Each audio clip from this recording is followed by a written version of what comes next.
Well, following the first contest here at Madison Square Garden for St. John's this season, they fall to Villanova by a score of 57-49. Alongside head of content for Road to Garden is Matt St. Jean. Joey Jarzynka on hand with you. Matt, it was another blown lead for St. John's and another 6-point lead, 4 crucial turnovers for Andre Curbelo, and to cap it off, a 15-3 run in the last 6:45, if you will. Nonetheless, St. John's could not get the victory. This felt like the last time these two teams met here, with St. John's building a lead and unable to hold it late because of self-inflicted errors. I think we saw St. John's routinely try to do the same thing on offense down the stretch, and they were just unable to score. There was I think a 9-0 run for Villanova in there. St. John's went scoreless, I think, for around 4 minutes, over 4 minutes. At the end of the game, giving up a lead in the process. And it felt like St. John's kind of had this one under control in the second half. And then very suddenly they didn't. They couldn't regain control, and they really had no adjustments or answers for what Villanova was doing down the stretch. 3 points in the final 6:47 for St. John's, and a 12-2 run is what Villanova ended on. You also looked too. You saw Kyle Neptune got teed up. It was the second time in his head coaching career. He brought up the first time was at Fordham when he was in Florida on a trip down there. But then also we brought up about Andre Curbelo earlier. 4 turnovers, 4 key turnovers. Mike Anderson said in the post-game press conference that simply his guards could not get buckets. They could not get the rolls in. It was really a tough day once again for Posh and for Andre Curbelo. And this is a St. John's team that could not shoot the 3-ball today at all. Villanova adjusted, condensed on defense, and made it very difficult for St. John's in the paint. When that happens, you need to be able to shoot from the outside to break that. St. John's couldn't do it. They kept attacking the rim. It wasn't working. And when there's not a lot of space, it becomes a lot harder for your guards to operate down there. It becomes a lot harder to get things done. And St. John's had some chances down the stretch, too, and had some really bad turnovers that didn't have anything to do with that either. Just sloppy play, a lack of execution from these guys. And to give credit to Villanova, some heads-up plays. We saw Brandon Slater get that slam dunk at the end to kind of put the exclamation point on it. He was the one that hit free throws in this game, in this building during the Big East tournament last year to give Villanova the win in that one. So he's a guy who's doing stuff for Villanova here, and felt like one team that knew what it needed to do down the stretch and felt comfortable going to its guys, in one team that didn't. That's the decider in this one.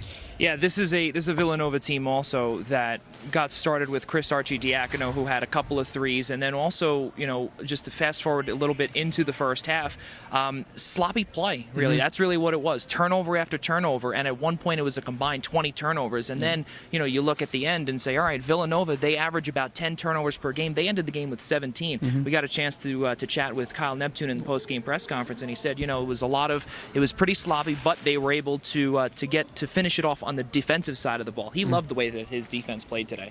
Yeah, Villanova locked in there. And it's a Villanova defense that's outside of the top 100 in efficiency on KenPom. The worst defense they've had here in over a decade now. You got to go back to 2012 to find one that's in that same neighborhood.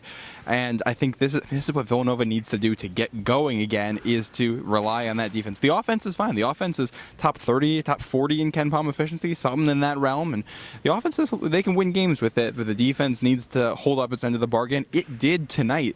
And this was a necessary win for Villanova. They swept St. John's here, and both games were come from behind victories. Both games, I think Kyle Neptune outcoached Mike Anderson, and that was clear just in the details of the execution from the players. Yeah, and not only that, too, again, also 14 points from Joel Soriano. He had his 17th double-double, 14 points, 16 rebounds as well. And you saw, again, the sight that Joel Soriano continues to bring in these post-game press conferences game after game whenever they suffer these crucial losses. And it's tough, and he was just named captain a couple of weeks ago, and, it's so tough, especially for someone that is carrying this team or trying to do whatever it is, and he needs help, and he's not getting it. 14 points, 16 boards, and Mike Anderson even said also is that those offensive rebounds that they had gotten 3 in one possession, simply could not cash in, but Joel needs help.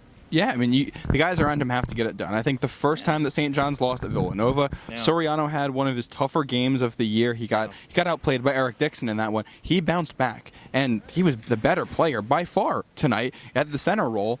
But it was the guys around him who could not get it done. And Rafael Pinzon had a real rough shooting night. AJ Storr was a little bit hit or miss.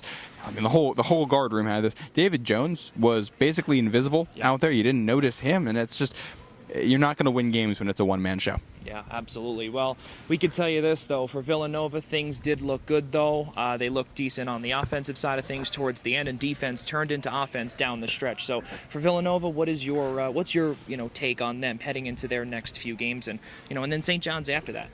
I think at-large hopes here for Villanova are they're not great at the moment. Okay. But I look at a team that's starting to come together a little bit. Yeah. We have the rumor that Justin Moore may be back the next time they play. That's next Sunday against Providence at the Wells Fargo Center.